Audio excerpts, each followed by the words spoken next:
그러니까 요한복음 13장 한번 보시고 그 다음에 마태복음 28장 두 군데를 먼저 한번 볼게요. 요한복음 13장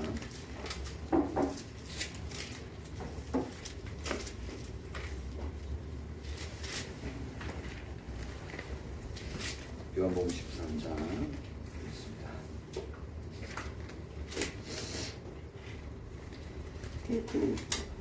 34절, 35절 같이 읽습니다. 시작.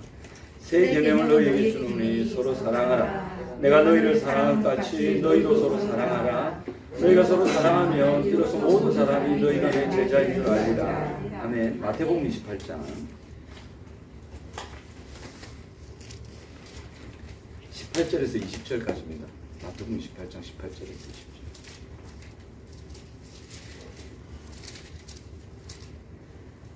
마태복음 28장 18절에서 20절 같이 읽어봅니다. 시작. 예수께서 나와 말씀하여 이르시되 하늘과 땅의 모든 권세를 내게 주셨으니 그러므로 너희는 가서 모든 민족을 제자로 삼아 아버지 아들과 성령의 이름으로 세례를 베풀고 내가 너희에게 분부한 모든 것을 가르쳐 지키게 하라. 볼지라다 내가 세상 끝날까지 너희와 항상 함께 있으리라 하셨습니다. 아멘. 서로 보시면서 사랑합니다. 힘내세요. 괜찮습니다. 여전사님 마이크 좀 해주세요. 제 목소리가 하나 둘 셋.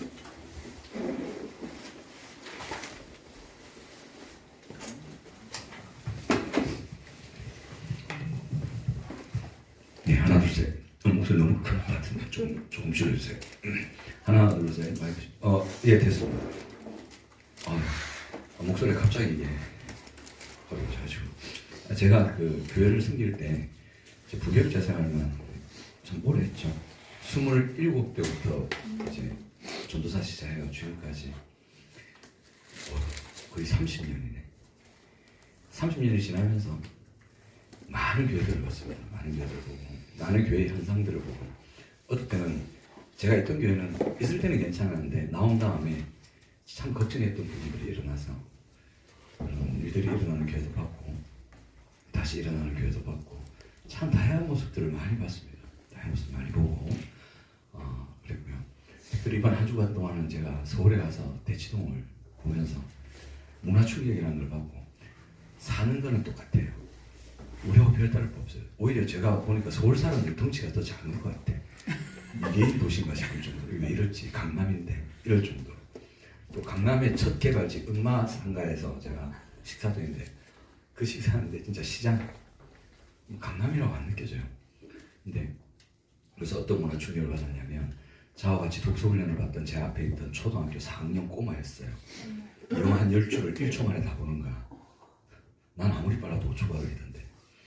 와, 이거 뭔가. 그러니까 나중에 그 대표 원장님하고 얘기를 하는데 여기 아이들은 출발이 다르다. 그 목사님이 계신 곳에 이게 출발이 다른 케이스입니다. 얘들 어릴 때부터 다 그렇게 키워줍니다 그러더라고. 물어보니까 어릴 때 영어 유치원을 3년을 다녔대. 프리토킹이 되는 게 이게 다 독자가 되는 거고. 그래서 제가 걔를 살짝 물어봤지. 너 분사구문 아니? 그러니까 모른대. 문법은 모르는 거예요. 전혀 모르는데 영어가 되는 거예요. 소리 조금 어렸어요. 읽으면 되는 거 그냥.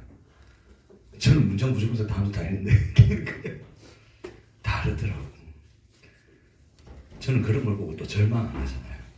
그런 걸 보고 저는 또 바닥 하는 성질이 있어가지고 화냈다는 게 아니고 우리 아이들이 생각이 나더라고요.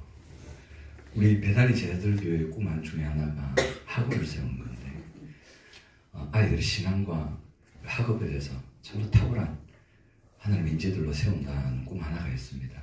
학원을 세우고 싶고. 그래서 우리 아이들을 어릴 때부터 이 영어라는, 예를 들면 영어라는 한 부분, 그 다음에 수학이라는 한 부분, 이런 부분들을 잘 가르쳐서 독서를 가르치고 인재로 키울 수 있는 그런 기관 하나를 세우면 좋겠다. 그게 좀 더 구체화되더라고요. 어떻게 하면 되겠냐 이게 보이더라고요. 그런 걸 보니까. 그래서 이걸 쓰면 좋겠다라는 그런 생각을 해봤습니다. 이게 우리 교회의 비전 중에 하나겠죠. 근데 이게 우리 교회의 비전이 될 수 있을까요? 이거는 비전이 아니에요. 이제 오늘 설교 제목은 리셋인데 나 전체 모임 할 때도 제가 전체를 싹 다 어떤 좀 바꿀 건데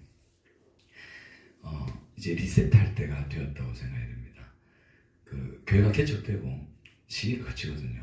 하면 어떤 현상들이 나타나요. 근데 우리 교회는 이 현상이 빨리 안 나타나. 그래서 내가 참 대단하다 이렇게 생각했거든. 옆에 지그시 보고 있으면서 야 대단하다. 어차피 빨리 이래 안 나타나지. 이제 그게 잘 보여요. 이제 지금 이 리셋할 때예요. 이 리셋을 하지 못하면 무너지는 거죠. 그래서 힘들어지는 개척교회들이 많아요. 여러분들은 모르시죠? 저는 잘 알아요. 왜냐하면 30년 목회생활에 5만 걸 다 봤거든요.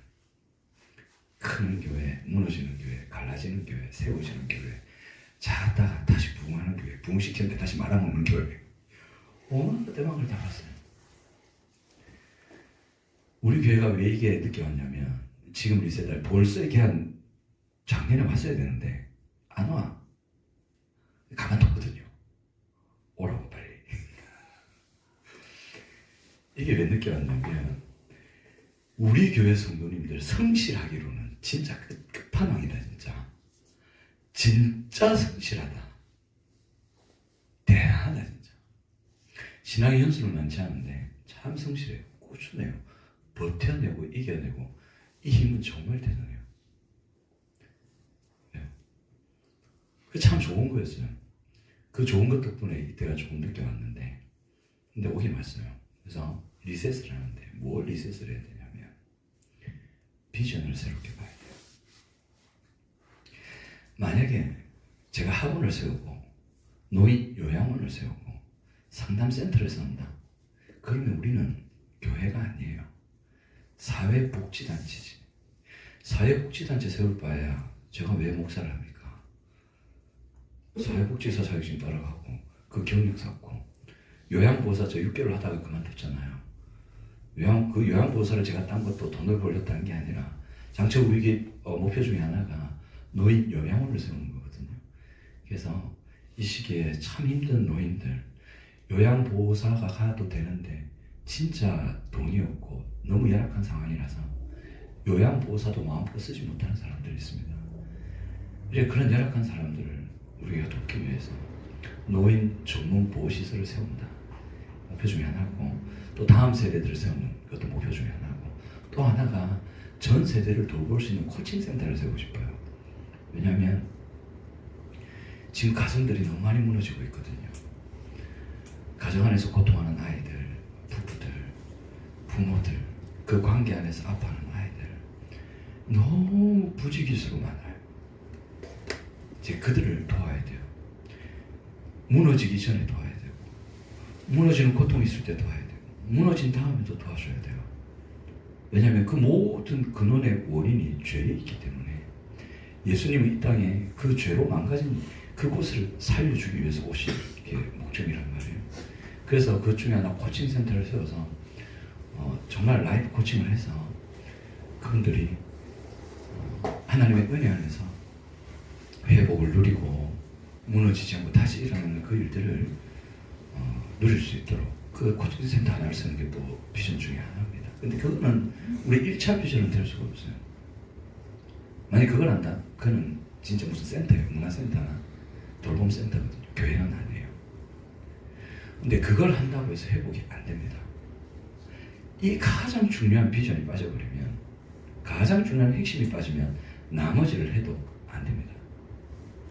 왜냐하면 가장 근원인 원리를 떠나있기 때문에 그런 거거든요. 그래서 지금 우리가 리셋해야 될 게 뭐냐면 일단은 비전을 리셋해야 되고 그리고 지금까지 왔던 방식들을 다 엎어야 돼요. 싹 지워야 돼요. 예를 들면 셀이라는 단어를 우리가 쓰지 않습니까? 자, 질문 하나 던질게요. 왜 우리 교회는 셀이라는 단어를 써야 되지? 왜? 왜 써왔을까? 저는 그냥 냅뒀어요. 그냥 쓰시도록 가만히 뒀어요. 자, 이제는 질문을 던지는 거예요. 왜? 우리가 살아왔던 삶의 틀이란 말이에요. 편하고 익숙하기 때문에 여기까지 가져온 거예요. 그거는 저쪽에서 한 거잖아요. 저쪽에서 저쪽의 목적에 따라서 저쪽에 맞춰서 만든 게 그거잖아요. 그게 왜 여기 들어와 있어? 또 우리는 그 방식대로 하려고 했어요. 그건 우리 베들교회 것이 아니에요. 이제는 기경할 때가 됐어요. 바꿔갈 겁니다. 그래서 그 모든 것을 싹 기경을 하고 이제 우리 것을 세워가야 될 때가 되었습니다. 이게 안 되면 무너집니다. 딱 이때에 대부분의 개척교회가 힘들어지고 무너지고 갈라집니다. 지금이 기경할 때입니다. 저는 지금 이때가 올 거라 생각하고 느긋하게 보고 있었죠. 온다 언제 온다 있다가 드디어 왔어요. 자, 비전을 볼 텐데 여러분, 이 비전은 예수께서 우리에게 주시는 비전입니다. 진짜 놀랍습니다. 자, 저를 보세요, 여러분. 우리 안에는 불안과 여전히 우리의 마음이 우리를 붙들고 있는 나는 안 될 거야, 그게 뭐 진짜일까, 이래 생각하는 부분들이 나의 무의식과 나의 생각을 잡고 있거든요. 그거 성령께서 깨트려 주십니다. 그거 깨셔야 됩니다. 하나님의 말씀 앞에 순수하게 서셔야 됩니다. 자, 오늘 비전을 보면, 자, 우리 배단위 제자들교회 비전은 교회의 비전이겠죠. 맞죠? 교회입니다. 하나님은 이 세상의 모든 교회에게 동일한 비전을 주셨습니다. 한 비전을 주셨어요. 교회들마다 우리 비전 이거다, 우리 비전 이거다 하는데 아니에요. 동일한 한 비전을 다 주셨어요. 그 비전 안에서 그 교회가 처한 상황과 있는 지역과 그 달란트에 따라서 나머지가 나뉘는 거지. 이 동일한 비전 하나는 똑같아요. 죽을 때까지 이 교회가 이 땅에 있는 순간까지 가져야 될 비전 하나가 뭐냐면 예수 그리스도의 장성한 분량까지 자라가는 겁니다. 동일한 비전입니다. 이거 놓치면 다 놓치는 겁니다. 그래서 우리가 아무리 무슨 문화센터를 하고 코칭센터를 하고 노인 부양을 하고 학원을 한데도 그리스도의 장성한 분량이라는 주님을 닮아가는 걸 놓쳐버리면 아무것도 아닙니다. 그건 그냥 사회의 집단일 뿐입니다. 어떤 다른 부차적인 것들은 잘 되기도 하고 크기도 하고 작기도 하지만 이 핵심의 비전, 예수 그리스도의 장성한 분량으로 자라난다는 핵심의 비전을 딱 잡으면 진짜입니다. 그리고 거기에서는 반드시 이 일이 일어납니다. 이 비전을 놓치면 이 일이 안 일어납니다. 이 비전을 잡으면 이 일이 일어납니다. 그게 뭘까요? 속으로 그러시죠. 너무 광범위하다. 그 목사님이 알지 내가 하나 빨리 말했어요. 이래 얘기하시는데 말씀드리겠습니다. 이게 일어납니다. 자, 하나 가볼게요. 예수 그리스도의 장성한 분량으로 자라가는 것, 이것이 우리의 비전인데, 자, 이걸 위해서 예수님께서 하라고 하신 두 가지가 있습니다. 우리는 보통 예수님의 대지상 명령을 제자 삼는 거라고 생각하잖아요. 선생님, 교회 다녀보신 적 있으세요? 아니구나. 예수 믿고 구원 받으셨네. 구원의 확신이 있으세요? 애매하죠? 구원 받으셨습니다. 확실합니다. 다들 헷갈려 하시던데 제가 학죄를 뭐 딱 곁들여서 하는 게 아니고 구원 받으신 게 맞아요. 제가 한 5분만 주시면 확 정리를 해드리는데 5분 정도 걸릴 거예요. 하여튼, 자, 예수님께서 주신 대지상 명령 두 가지입니다. 제자 삼는 사역만 있는 게 아닙니다. 교회 안에 주신 명령이 있고 교회 밖에 주신 명령이 있어요. 교회에게 주신 두 가지 명령이 있다는 기억하셔야 돼요. 첫 번째가 요한복음 13장 오늘 본문에서 읽었던 부분 있죠. 서로 사랑하라. 내가 너희를 사랑한 것 같이 너희가 서로 사랑하라. 이겁니다. 그러면 밑에 단서를 딱 다시잖아요. 너희가 서로 사랑하면 세상 사람들이 너희가 내 제자인 줄 알 거야. 제자가 되어라 이 말이에요. 이게 예수 그리스도의 장성한 분량으로 자라가는데 중요한 포인트 중에 하나입니다. 우리가 예수 제자가 되어야 돼요. 예수 제자됨의 핵심은 서로 사랑하는 겁니다. 어떻게? 예수님께서 우리를 사랑하신 것처럼. 그 다음에 포인트가 뭐냐면 제자를 삼으라예요. 이거는 교회가 바깥으로 해야 될 사역인 거예요. 그래서 마태복음 28장에 보셨죠? 모든 족속으로 제자를 삼아 아버지와 아들과 성령을 세를 주고 내가 너희 분바 모두 가르쳐 지키게 하라. 둘째 세끝은 내가 너희 항상 함께 있으리라. 이렇게 얘기하시잖아요. 그죠? 이 제자 삼는 사역이 두 번째입니다. 첫 번째 제자됨의 사역이고 두 번째 제자 삼는 사역, 이게 있습니다. 이게 우리 교회가 가져야 될 비전의 중요한 두 가지 방향입니다. 자, 제자됨이라는 것은 어떻게 하냐면 크게 나눠보면 자세히 다룰 텐데 오늘은 못 다루고요. 이겁니다. 사랑을 하되 예수님이 이렇게 하셨어요. 내가 너희를 사랑한 것 같이. 그럼 어떻게 사랑하느냐 보면 마태복음 23장 11절 한번 보세요. 마태복음 23장 11절을 보시면 제가 이번 주에 성경을 2번 봤습니다. 창세기부터 요한계시록까지 청소년 목사님들 놀라지도 않으실 겁니다. 말하니까 2번을 보면서 좀 울 뻔했습니다. 그냥 창세기 진짜 2번을 봤는데 너무 이 감격이 와가지고 하나님의 말씀이 너무 놀라워요. 자, 마태복음 23장 11절 같이 봅니다. 시작. 너희 중에 큰 자는 너희를 섬기는 자가 되어야 하리라. 나 자신입니다. 위에서 군림하는 게 아닙니다. 나 자신에게 어느 정도로 나 자신이냐? 예수님이 요한복음 13장에서 발을 씻으셨죠. 그 발을 씻는 것은 종들이 하는 일이었는데 당시에 예수님 시대에 어떤 종이 그 일을 했냐면 종 중의 종, 일반 종은 발을 씻지 않습니다. 진짜 낮은 종, 자기가 뭘 주장할 수도 없고 죽이면 죽고 주인 앞에서 1번 끝 할 수 없고 그냥 자기가 모든 것을 막 시키면 시킨 대로 해야 되고 막 아무 주장할 수 없는 짐승과도 같은 존재. 그런 위치에 있는 종이 하는 일이 발 씻어주는 일이었습니다. 주인이 들어올 때 그 발을 신을 벗기고 발을 씻는, 신을 씻는 그 일을 그 종이 했습니다. 그 종이 되는 겁니다. 교회 오면 자기 것을 주장하면서 얘기하는 사람들이죠. 자, 그렇게 주장하는 거 여러분, 그거는 교회 공동체 할 일이 아니잖아요. 교회 공동체는 다른 방식으로 움직입니다. 이제 교회 공동체 안에서 예수께서 우리를 어떻게 사랑하셨는가를 보고 그 사랑을 따라서 해야 됩니다. 자기 거 다 꺾으셔야 됩니다. 자기가 살아왔던 삶의 방식, 자기가 직장에서 했던 방식, 가정에서 익혔던 방식, 자기의 사고 방식들을 다 깨셔야 됩니다. 깨는 방법, 입 딱 다물면 됩니다. 무조건 낮아지면 됩니다. 제가 어제 참 신기한 얘기를 들었습니다. 어떤 얘기를 들었냐면 어느 기관이라고 제가 말씀을 안 드릴게요. 그 기관이라고 말하면 그게 하도 크고 잘 보여서 예수 믿는 기관은 아닙니다. 어린이집인데 그 원장이 오랫동안 그걸 했답니다. 근데 자기는 그래 얘기해요.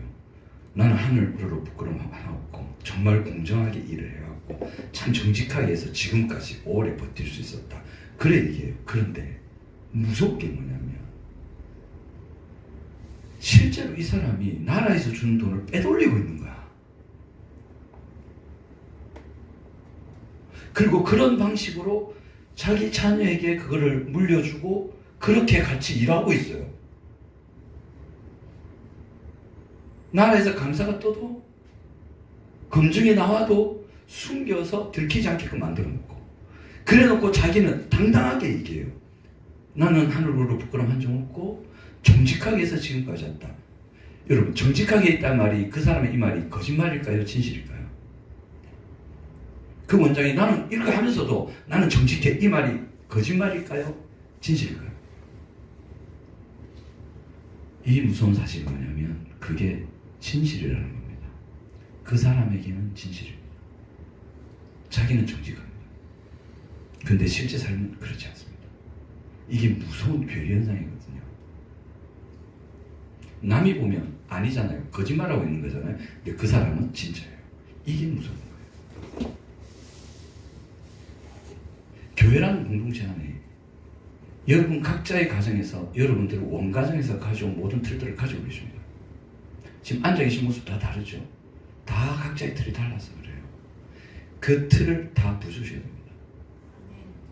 다 부수고 가장 낮은 자리에서 섬기는 훈련을 교회 공동체 오셔서 하셔야 됩니다. 그리스도를 바라보셔야 됩니다. 그거 하셔야 여러분들이 낫습니다. 그거 하지 않으면 여러분들은 원가정에 왔던 그 역기능의 틀을 그대로 가지고 여기도 심으려 하기 때문에 망가집니다. 그런 사람들 너무 많습니다. 어떤 요 가까운 교회인데 교회만 이런 말씀 안 드릴게요. 그 담임 목사님이 직접 했던 말입니다. 그 목사님 뭐랬냐면 내가 나가면 이 교회 무너질 수 있다. 그게 자기를 드러내는 게 아니고 이 목사님이 억수로 성품을 공유하시거든요. 근데 그 교회가 굉장히 커요. 근데 여러분이 아는 그 교회 아니에요? 여러분 몰라요? 그 교회 있어요. 큰 교회인데 그 교회 굉장히 큽니다. 근데 글자 2글자입니다. 몰라도요. 근데 그 교회 사람들이 굉장히 많은데 이 사람들이 어떻게 그렇게 크게 됐냐면 각 교회에서 불만이 있어서 나온 사람들이 때를 지어서 와서 군을 이루고 있어요. 이렇게 군락처럼 자갈 맞힌 거라 섞이지 않아요. 근데 그들이 하나가 되어서 이렇게 움직일 수 있는 이유 하나, 그 담임 목사님 성품이 진짜 온유해요. 여기서 이 말해도 여기서 이 말해도 여기서 이 말해도 그렇지 누구나 다 이래 되어 있는 거예요. 지금 그 상황이. 이 담임 목사님 걱정은 그거예요. 자기가 나가면 다 깨진다는 거지. 그거는 교회가 예수님이 내가 너희를 사랑한 것처럼, 예수님이 발을 씻으셨잖아요. 가장 낮은 종 중에 종이 예수님이 되셨다고. 이렇게 하라고 한 것을 안 했기 때문에 그래요. 목사님이 이걸 알려줬어야 되는데 그대들이 이 교회만 그걸 깨야 된다고. 당신들이 가졌던 습성들과 무리를 다 깨야 된다고. 모이는 거 그만하고 같이 있어라. 함께 해라. 여러분들의 팁 다 깨고 흩어져라. 이걸 가르쳤어야 되는데 그 목사님은 너무 온유해서 두셨나 봐요. 그게 지금의 은퇴 위기를 가져온 거지. 그 다음 목사님이 죽어야 하는 거예요. 그 목사님 은퇴가 직전인데 그 걱정을 하시는 거예요. 그분이 직접 얘기하셨어요. 이 죄자됨의 사역을, 제자됨의 방향을 놓쳤을 때 힘들어지는 상황입니다. 이거 잡으셔야 됩니다. 내가 너희를 사랑한 같이 너희가 서로 사랑하라 했잖아요. 가장 밑바닥으로 가신다. 그래서 그 밑바닥에서 말없이 섬기셔야 돼요. 그거 한번 해보세요. 그게 제자됨의 사역이고, 그리고 뭘 하셔야 되냐면 베드로전서 4장 8절 잘 아시죠? 사랑은 허다한 죄를 덮는다. 덮어주는 거예요. 덮어주는 거예요. 예수님이 딱 이 두 가지 했었잖아요. 가장 낮은 자리에서 섬기셨고 제자들 다 덮으셨잖아요. 베드로 발 씻을 때 예수님 다 하셨어요. 얘가 나 배신할 거. 요한 빼고 나머지 제자 발 다실 때 얘들이 다 도망갈 거. 그죠? 유다도 있었단 말이에요. 유다 발까지 쓰셨잖아요. 유다 하시면서 얘가 나를 배신할 거. 다 알고 계셨어요. 한마디도 안 하세요. 한마디도 안 하세요. 오히려 덮어주시고 희망을 주시고 소망을 주세요. 이게 우리가 자란 원가정과의 차이입니다. 여러분, 우리가 자랐던 원가정을 한번 생각해보세요. 하나같이 자기 주장, 자기가 하고 싶은 대로, 자녀들이 어떤 고통을 받을지 1도 신경 안 쓰는 엄마와 아빠들이 자기 마음대로 살았잖아요. 부모들이 그렇게 살면 됩니까? 부모들이 그러면 되냐? 그곳에서 자녀들은 얼마나 고통했고, 그 고통스러운 관계 속에서 생명부지하고 살아남고 버티기 위해서 그 안에서의 어떤 또 부정적인 어떤 역할들을 체계화시켜버렸고, 이 악순환이 돌아갔던 게 세상이었단 말이에요. 그걸 깨트리는 곳이, 그거를 취하고 회복하는 곳이 교회입니다. 그게 예수님이 그런 거예요. 나를 보라고. 나를 보라고. 내가 했던 것처럼 하라고. 부모들이 했던 것처럼 하지 말라고. 그 부모들의 고통스러운 관계 속에서 너희들이 버티려고 해서 너희들이 만들어낸 너희들의 틀, 그거 말고 나를 보라고. 나를 따르라. 그래야 너희들이 산다. 이게 내가 곧 길이요 진리요 생명이라는 말씀입니다. 나를 좀 설명드릴게요. 이거 제자됨의 두 가지. 가장 낮은 자리에서 허다한 눈물을 덮으면서 살아가는 요거 잡으셔야 됩니다. 이거 없이 센터 세워봐야 저는 센터 안 세울 겁니다. 아무 소용이 없습니다. 학원 안 할 겁니다. 할 이유가 없습니다. 노인 요양 세우면 뭐합니까? 아예 그냥 사회복지관에서 가는 게 낫지 뭐. 교회는 아닙니다. 이게 중요해요.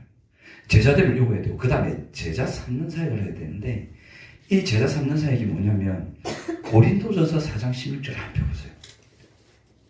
고린도전서 4장 16절.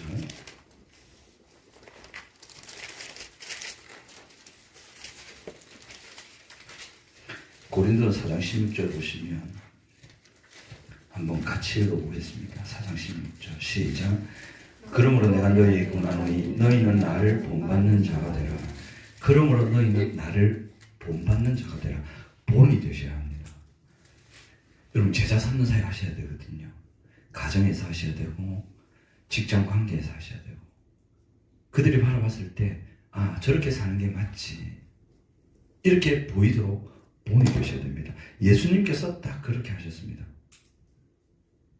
너희가 나를 스승이라고 하느냐 그걸 물어보시잖아요. 그죠? 그리고 마태복음 28장 오늘 봤던 9절 18절 보시면 가르쳐야 됩니다. 하나님의 말씀을 가르치는 것. 본이 되고 가르치는 사역. 이거 하셔야 됩니다. 가르치는 사역이 힘들다. 그럼 본이 되는 삶을 사시면 됩니다. 제가 어제도 서울 갔다 서울에서 참 많이 생각을 했고 참 희한하대요. 그 원장님이 상당한 독서가인데 예수 믿는 분이 아니에요. 근데 그 원장님을 통해서 참 복음을 듣게 하시는 거예요. 신기하더라. 하나님 얘기도 하시고 교회를 잘 아시나 봐요. 제 목사님도 나중에 하시고 처음에는 제 목사님도 모르시고 이러더라고. 선생님, 권 선생님 이만큼 하셨으니까 오늘 집에 가서 자축하십시오. 술 한 잔 거하게 드시면서 자기를 축하하세요. 그래서 가만히 있었죠. 네. 그 다음날 점심 먹을 때 가서 원장님 제가 술 많이 마시게 보입니까? 예. 이러더라고요. 좀 목사인데요. 제가 그래 보입니까?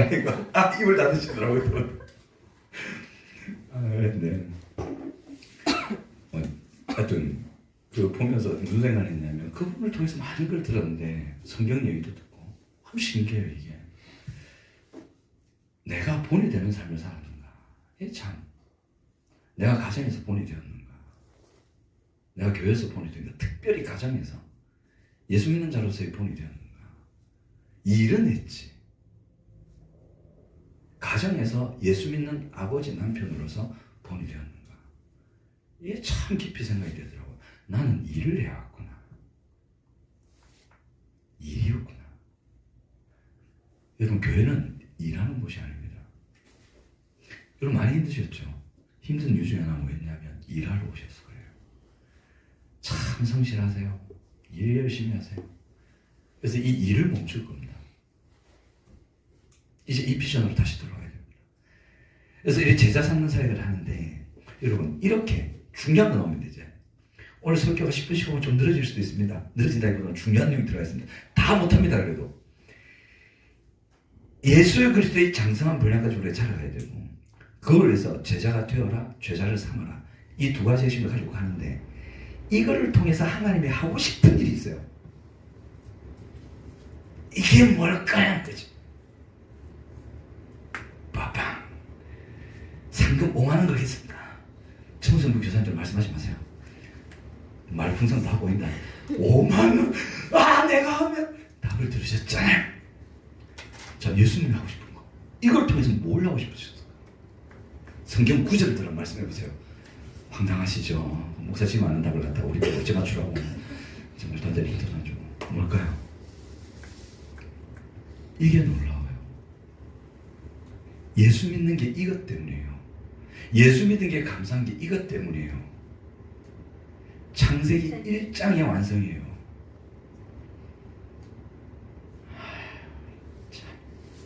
이 감동이 안 되나? 성경을 잘 모르시나 보네.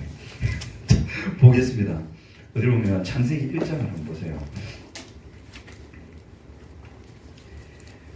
이게 참 놀라운 건데 제자 사역을 통해서 창세기 1장 28절을 보세요.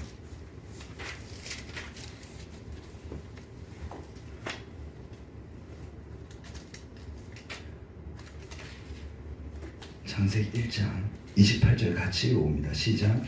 하나님이 그들에게 복을 주시며 하나님이 그들에게 이르시되 생육하고 번성하여 땅에 충만하여 땅을 정복하라. 바다의 물고기와 하늘의 새와 땅에 움직이는 모든 생물을 다스리라 하시니라. 어제 제가 전 챗GPT를 잘 이용합니다. 나는 걔를 이용하지 걔에게 답을 찾지 않습니다. 이용하는 몇 가지 딱 제가 정리해서 다 했는데 그리고 그 책이라든지 여러 자료들을 쭉 보면서 여러분 하나님 은혜 안에서 회복됩니다. 예를 들면 중독 있잖아요. 이 중독의 현상은 많은 사회인들은 거의 치료되지 않는다는 얘기예요. 근데 하나님의 은혜 안에서 어떤 사람이 이렇게 얘기합니다. 완전하게 치료될 수 있다. 그래서 AA 12단계라고 있거든요. 알코올 중독을 치료하는 12단계 프로그램이 미국이라든지 세계에 많이 유행하고 있습니다. 그것이 출발한 것이 요한 웨슬레 홀리클럽이라고 있습니다. 옥스퍼드에 출발한 모임이 있는데 거기에서 출발한 모임이 AA 12단계 알코올 중독자 치유 모임으로 확장돼서 일반 믿지 않는 사람들까지 확장된 모임이 있습니다. 그 12단계를 하나님의 은혜에 연결해서 쭉 설명을 하는데 하나님의 은혜 안에서 됩니다. 왜? 그건 하나님의 은혜에서 출발한 팀이거든요. 인간이 가지고 있는 중독의 가장 그런 고통스러운 문제들, 여러분 요즘 중독에 대해서 많은 강의들 있죠. 자, 물어볼게. 됩니까? 되더냐? 그 사람들이 내는 다양한 방식 거의 비슷합니다. 자, 첫 물어볼게. 그래, 합니까? 두 번째, 해본이 됩니까? 얼마나 지속됩니까? 첫 번째, 안 해요. 두 번째, 해도 반짝이에요. 진짜 회복이 하나님의 은혜 안에서 된다라고 학자들이 얘기합니다. 딱 이 전제를 깔고 들어볼게요. 하나님께서 창세기에 아담과 하와를 만드셨죠. 그때 온 세상에 사람이 몇 명입니까? 딱 2명입니다. 이 2명 딱 세워놓고 복을 주시는 거예요. 생육하고 번성하여 땅에 충만하라.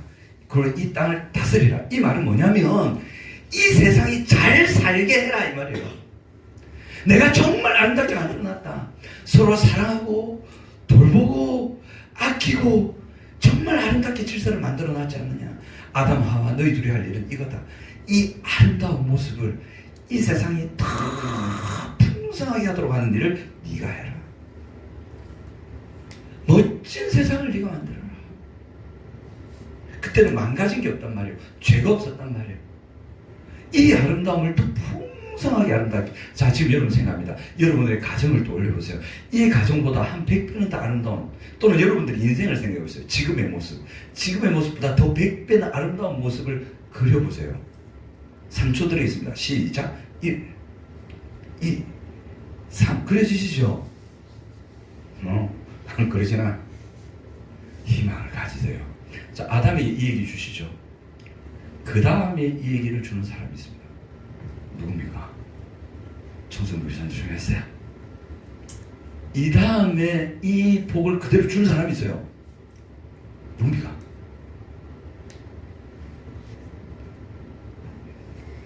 돈을 얼마 할지 이러신 것 같은데, 자, 10,000원. 스타벅스 쿠폰 10,000원. 누굽니까? 시간 맞추시는 노합니다. 맞습니다. 10,000원 쿠폰 드리세요.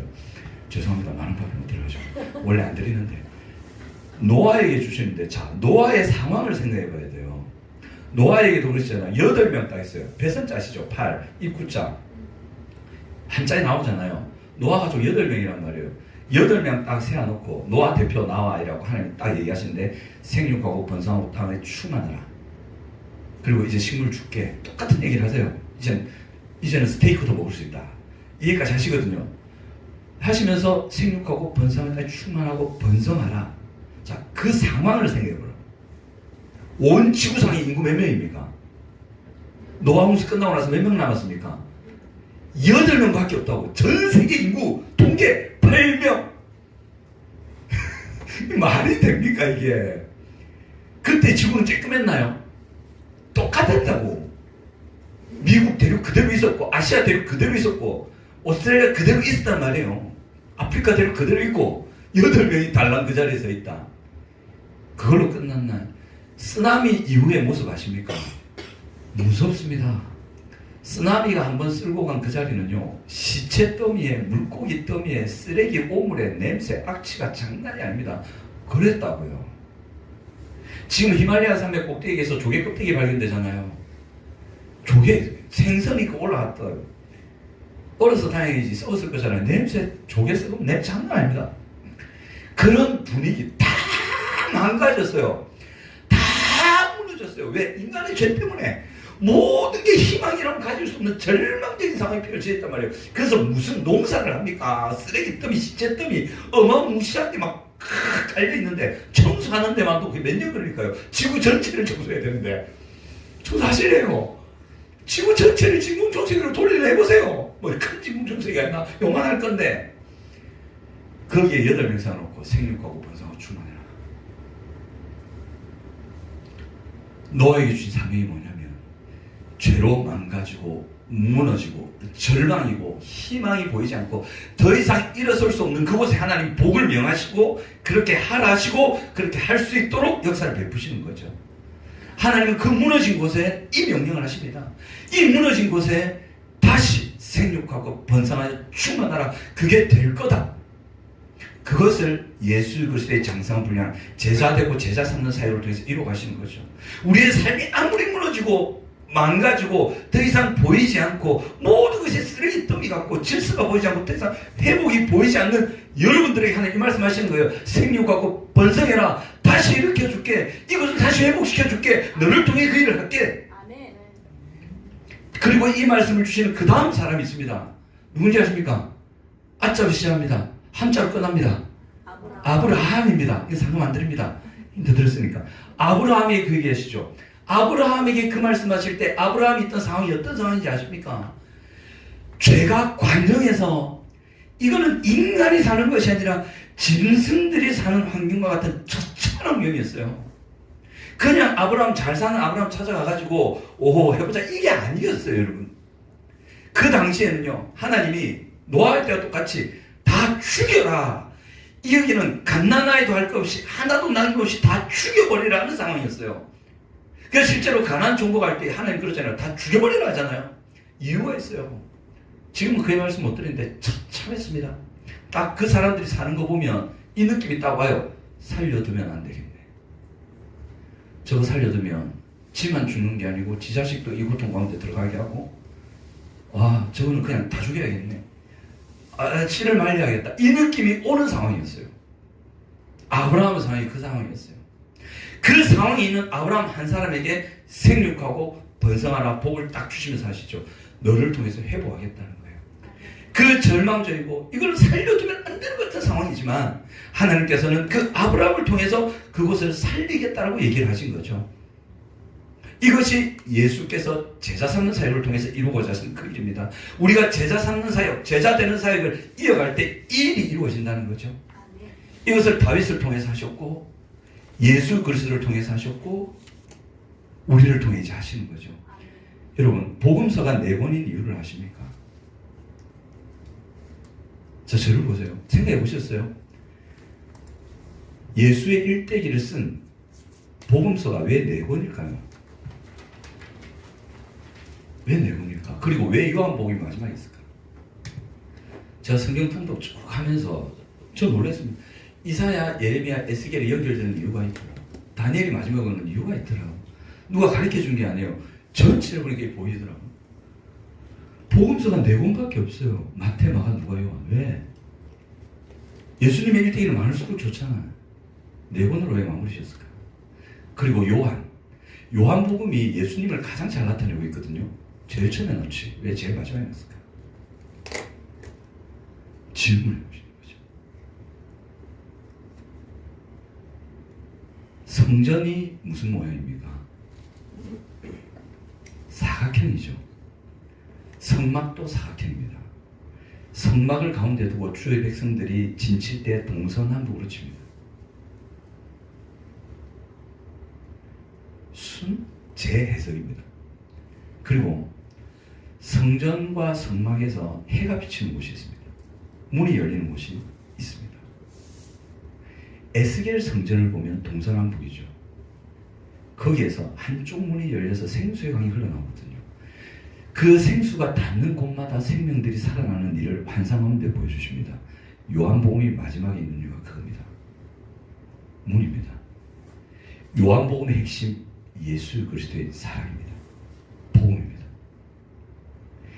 그 복음이 이 성전문 한쪽을 마지막에 흘러나와서 그 복음이 흘러갈 때 어떤 일이 있는지를 사도행전에서 말하고 있고 그 핵심이 로마서에 기록되어 있습니다. 그래서 이 복음이 흘러갈 때 생명들이 산다. 예수 그리스도가 성전이고 이 예수 그리스도를 통해서 흘러나오는 이 생수의 강이 온 세상을 살리는 환상을 에스겔에게 보여주신 거죠. 이 생수의 강이 예수를 통해서 흘러나오고 이 예수의 몸인 교회를 통해서 이제 이 일이 흘러나오는데 이 일이 어떤 교회를 통해서 흘러나오냐? 예수 그리스도의 장성한 분량이라는 비전을 잡고 제자됨과 제자 사움의 사이에 초점을 두고 나가는 그 교회를 통해서 여러분에게 말씀하시는 거죠. 생육하고 번성하고 땅에 충만하라. 죄로 망가지고 무너진 이곳을 내가 다시 일으켜주고 살려줄게. 아멘. 이게 되는 거죠. 이게 에스겔서 36장, 제가 자주 말씀드리는 에스겔서 36장에 예수께서 오시고 성령께서 오시면 어떤 일이 우리에게 일어나고 죄를 떠나고 그래서 사람의 수로 양떼같이 많아지게 하고 이 땅을 다시 내가 번성하게 해주겠다는 그 약속을 주시는 게 교회를 통해서 이루어진다는 거죠. 여러분을 통해서 이루어진다는 겁니다. 아멘. 누구를 통해? 예수의 제자가 되는 사람을 통해. 이 비전인 거예요. 우리가 제자가 되려고 하고 우리가 제자를 삼으려고 하기 위해서 학원을 세우고 요양원을 세우고 코칭센터를 세우고 이런 것들을 세워가지 않습니까? 그러면 그것을 통해 이 생수의 강이 흘러나서 생육하고 번성하고 회복되는 일이 그 교회를 통해 그 사역을 통해 여러분들의 개인의 삶을 통해 일어난다는 겁니다. 아멘. 믿으시기 바랍니다. 아멘. 노아의 시대에 다 무너졌던 이유가 뭡니까? 그 처참한 일이 노아의 그 8가족 눈앞에 펼쳐진 원인이 뭡니까? 여러분 성경 문제입니까? 여러분이 가난해서 그렇습니까? 관계를 잘 못해서 그렇습니까? 아닙니다. 하나님과의 관계 탄조 속에 죄의 문제 때문에 그랬습니다. 아브라함이 그렇게 처참한 이유가 뭐였습니까? 죄 때문에 그랬습니다. 예수님께서 뭐 때문에 오셨습니까? 죄에서 그 백성을 건져내기 위해서 오셨다. 죄 때문에 발생한 많은 수많은 관계와 고통의 문제들 우리 겪고 있잖아요. 그거 회복시키겠다는 거예요. 아멘. 자유와 행복을 주시겠다는 거예요. 이제 그게 되는 거죠. 그래서 이랬어요. 왜 이게 되냐면, 자, 왜 우리가 예수를 보고 예수를 따르고 예수의 제자가 되고 예수의 제자를 삼으려고 하면 이 일이 왜 이루어지느냐? 왜 이 회복이 일어나냐? 아무리 망가지고 무너지고 관계 깨지고 상관없어요. 예수님은 그런 분들을 위해서 오신 거예요. 그분들이 회복되고 치유되고 자유와 행복을 누리게 하시러 오신 거예요. 왜 그게 되냐면 이제 이 말씀은 5분이나 7분 사이에 마칩니다. 시간 비슷하네 조금. 자 보세요. 제가 어제 또 챗GPT한테 물어봤잖아. 침대에 눕는데 어떤 생각이 들더라고. 그 단어 앞에는 반드시 더라는 정관사가 와야 된다. 저 그 문장을 원어로 분석해 본 적이 없거든요. 근데 성경에 나오는 그 문장에 각 단어들 3개가 나오는데 이게 그 의미가 되려면 각 단어 앞에 정관사 더가 와야 된다. 아니면 제일 처음에도 와야 된다. 그럼 전체를 묶는 게 되니까 AI 제가 원전 찾기는 시간 없고 침대에 누웠으니까 바로 휴대폰 챗GPT한테 물어봤어요. 자, 챗GPT야 그 구절 알지? 자, 그 단어 3개가 나오는데 그 단어 앞에 정관사 있니? 있어야 되는데 있니? 물어봤어요. 그러니까 챗GPT가 칭찬하대. 정확하게 보셨습니다. 어떻게 아셨어요? 각 단어 앞에 헬라어 원전에 더라는 정관사가 있습니다. 그래서 바로 그 뭐라고 정확하게 해석할 수 있습니다. 인공지능은 이렇게 이용하는 겁니다. 그리고 제가 원전을 찾아봤어요. 있어요. 그게 뭐냐면 내가 곧 길이요 진리요 생명이다. 그 앞에 길과 진리와 생명 앞에 더가 붙어있다. 그래야 말이 된다. 그래야 복음이 된다는 거예요. 아니나 다를까 더를 붙여주세요. 요한복음 14장 6절. 이것만 조금 맞추겠습니다. 바로 나오네. 아이고 매 하나님도 설교 빨리 맞춰야 하는 것 같다. 요한복음 14장 6절. 요한복음 14장 6절 같이 있습니다. 시작. 예수께서 이르시되 내가 곧 길이요 진리요 생명이니 나로 말미암지 않고는 아버지께로 올 자가 없느니라. 이 아버지는 하나님께서 태초에 천지를 창조하실 때 아름다운 나라를 만드시고 우리에게 주고 싶었던, 아담이 누리기 위해 하고 싶었던 그 아름다운 환경을 말하는 거고요. 예수께서 이 땅에 오실 때 죄 때문에 고통하고 아파하고 그 관계와 환경의 문제 속에서 눈물을 흘리며 절망하며 어쩔 때는 생마저도 포기해버리는 그 안타까운 사람들에게 참 행복과 자유와 그 좋은 하나님의 나라, 그 하나님의 나라가 바로 아버지라고 보시면 됩니다. 그 아버지, 그 하나님의 나라, 그 선물을 주고 싶으셔서 지금 얘기하시는데, 그곳으로 갈 수 있는 바로 그 길, 그곳으로 갈 수 있게 만드는 바로 그 진리, 그 답, 그리고 그곳으로 갔을 때 누릴 수 있는 바로 그 생명력, 그게 내다 이 말이에요. 그래서 예수 제사로 살아가면 이게 발견이 되는 거예요. 내가 그 길이다. 너희들 행복하고 싶지 않느냐? 자유하고 싶지 않느냐? 지금 이 고통의 문제, 위에서 흘러내리는 문제, 지금 나에게 만들어준 문제, 어떻게 깨야 될지도 모르겠고, 이것 때문에 계속 겪는 고통의 굴레들, 나뿐만 아니라 내 주변의 환경들, 이 아픔들, 또 세상을 보면 얼마나 많은 사람들이 눈물 속에, 굶주림 속에 아파하고 죽어가는 이 문제들을 어떻게 해결하면 좋습니까? 제가 어느 길로 가면 됩니까? 내가 그 길이야. 나를 따라와. 하나님, 이 문제의 대답은 무엇입니까? 제가 어떻게 해야 됩니까? 내가 그 진리야. 내가 답이야. 나에게로 와. 하나님, 힘이 없습니다. 이 행복과 이 기쁨과 이 자유, 하나님의 약속을 누리려면 어떻게 해야 된다? 내가 그걸 누리게 하는 생명이야. 나에게 오면 발견해. 나에게 오면 누릴 수 있어. 예수가 그 길이고 그 진리고 그 생명입니다, 여러분. 그래서 예수를 보셔야 돼요. 예수를 추구해야 돼요. 그러면 여러분, 우리의 일상에 여러분들이 겪고 계신, 여러분들이 고민하고 계신, 여러분들이 아파하고 계신 관계나 환경이나 여러 가지 문제들에 대해서 하나님이 생명의 빛을 비추셔서 회복하시는 일들이 있을 겁니다. 마치 에스겔 성전에서 환상 가운데 그 생수가 발목, 무릎, 허리, 나중에는 어깨를 넘어서 해물 체험하는 어마어마한 생명력의 강으로 흘러서 그 강이 닿는 곳마다 시들었고 말라 비틀어지고 죽어있던 생명체들이 다 파릇하게 살아나는 그 일들이 여러분들 인생에 일어날 수 있다는 걸 믿으시기 바랍니다. 아멘. 그게 예수예요, 예수. 그래서 우리가 다양한 비전과 사역들을 꿈꾸지만 그 안에 반드시 살아있어야 될 게 예수입니다. 내가 예수의 제자가 되려고 해야 되고, 내가 예수의 제자를 삼으려고 할 때 거기에 그 열매들이 맺히는 거예요. 그게 우리 인생에 대한 답과 해결이 있는 거죠. 그래서 우리 베다니 제자들교회 이제 해수로 3년째죠. 접어들었는데 이 비전을 리셋했으면 좋겠습니다. 일이 아니라 비전을 보세요.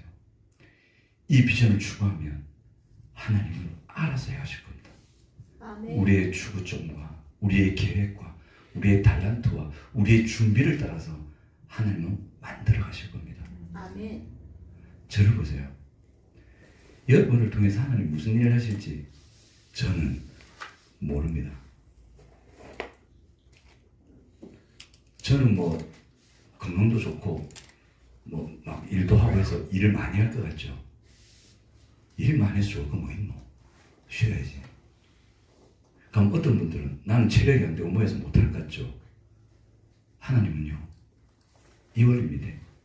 가장 낮고 연약한 자에게 가장 귀한 거 입혀주십니다. 아멘. 그 귀한 게 뭐냐면 돈이나 이런 게 아닙니다. 저는 항상 그 원리를 받습니다. 그래서 저는 하나님 앞에 절대 교훈할 수 없습니다.